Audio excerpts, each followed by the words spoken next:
What's up everyone, this is CoyneDawg here with another GTA video. So in this video we're going into the next episode of my head-to-head series, and this week we've got the 811 versus the Banshee 900R. So we've done the fastest car, so I thought I'd go a little bit further down the order. So today, first up, we've got the 2 mile drag. So I was really interested to see the results of this test because some recent testing by some of the YouTubers out there have shown that the Banshee 900R is now the quickest car in terms of top speed. It used to be the 811 and then Rockstar changed something. So this 2 mile drag here really, it tests acceleration, and I'll get to the top speed right at the very end just after the last checkpoint. But as you can probably see already, the 811 has opened up quite a considerable gap on the Banshee 900R, which just really shows how much better the acceleration of the 811 is. In terms of top speed there's a very small difference, but the acceleration of the 811 makes it, over a second quicker on that 2 mile drag than the Banshee 900R. So I was quite surprised by that, to be honest, because I wasn't expecting it to go that way. So the second test we've got is bridging the gap, which is the bumpy street circuit with the mainly low speed corners. So both of these cars were really difficult to get a good lap time out of on this track because of the way they handle. However, the 811 was probably the easier of the two, which, considering it's known for handling really badly around corners, but what I found on this, and what you'll see later on in the video, is that this car doesn't struggle too much around lower speed corners. As you'll see, a lot of these corners on this track are just low speed corners, and this car does okay around them. The higher speed corners it really struggles with, so this section here I have to do a big lift on, which most of the other cars can go completely flat round, no problem at all. But yeah, so it wasn't too bad, to be honest. The bumps and that don't actually make much of a difference to this car. It handles bumps okay, it's just high speed cornering that it really struggles with, which, as I said, isn't predominantly a big thing on this track. They're mostly low speed corners.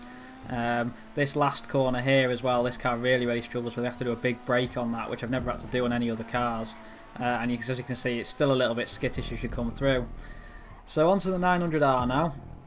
Now the big difference between the 811 and the 900R is, in my experience anyway, the 900R really struggles on bumps a lot more. The cornering of the car isn't that bad, but the bumps in the road are what make it a little bit harder for it.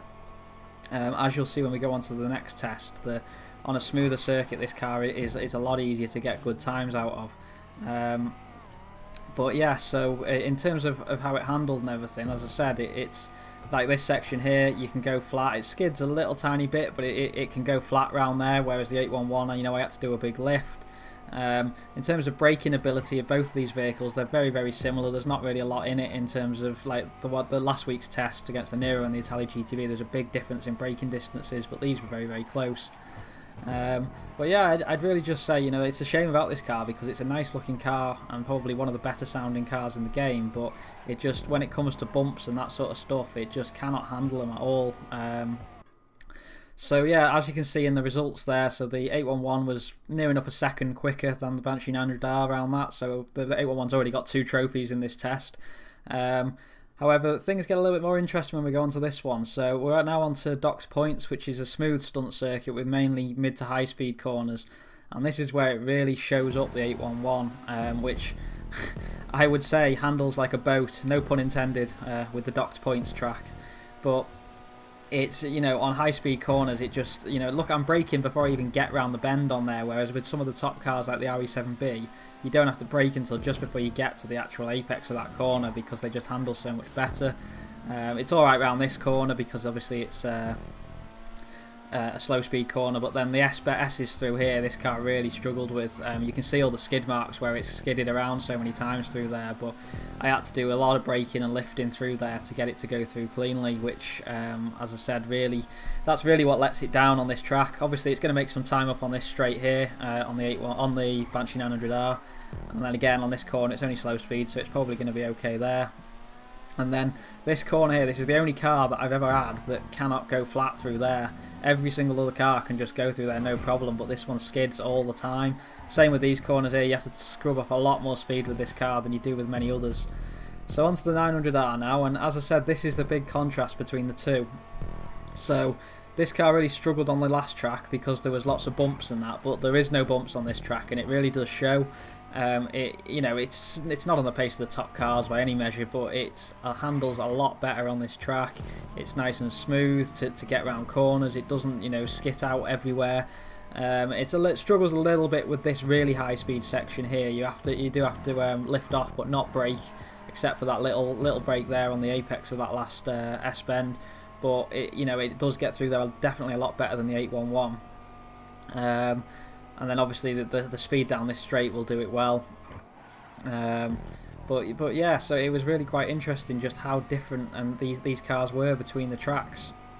And as you'll see when we get to the end here, again it can go flat through that corner, which the 811 couldn't.